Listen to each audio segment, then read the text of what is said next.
humor, what do you think of? First thing that comes to your mind. Humor. Happy. Humor. Joke. Humor. Joke. Humor. Easier question. What's your name? Humor.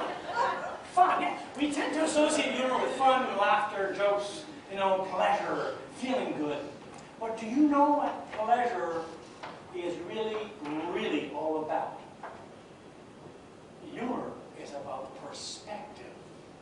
Now think about this. Humor is all about how we perceive things.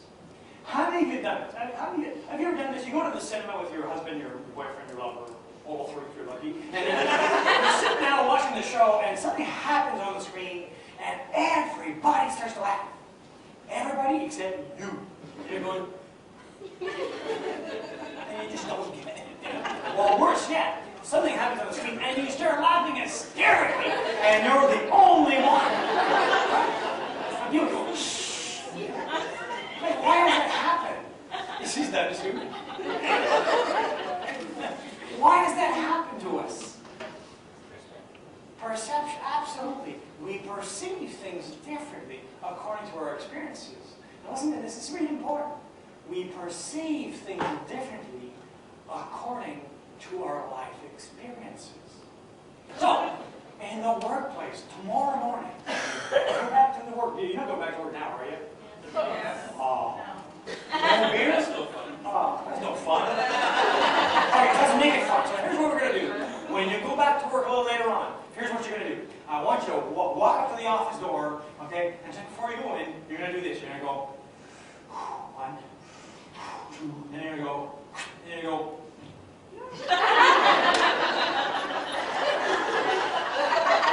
And you're going to go, big smile. That's you. Yes. But don't just say anything, just smile at people. And watch the reaction. What is she on? Are you okay? An accident? Are you pregnant?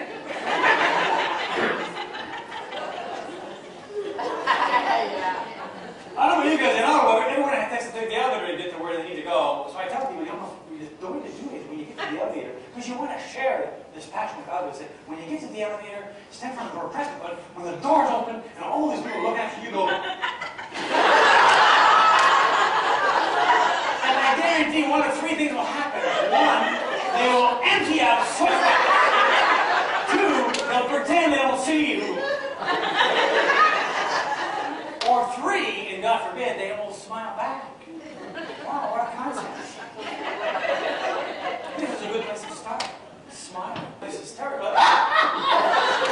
And just listen to them laugh. You laugh. So anyway, I thought, well, yeah, I'm into having pleasure. I'm into having fun.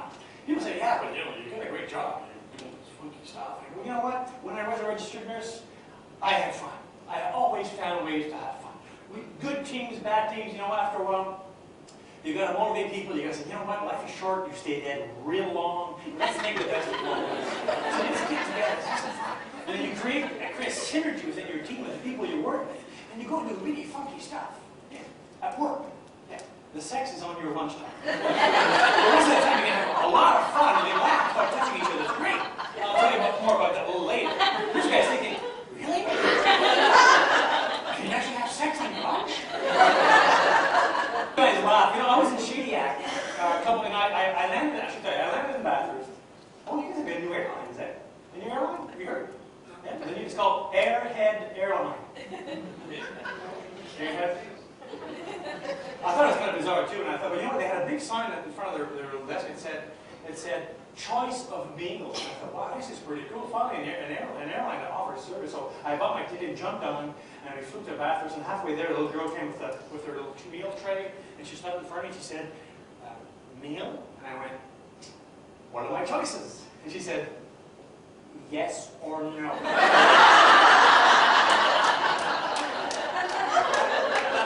I read the fine print. Okay.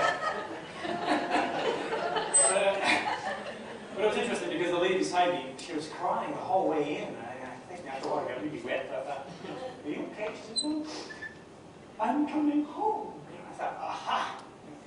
every time I fly here, I'm always sitting beside someone who's coming home.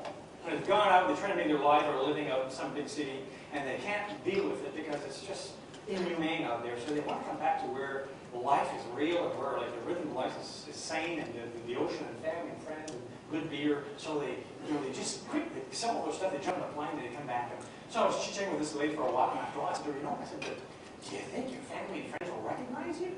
She said, well, I certainly hope so. I've only been gone 3 days.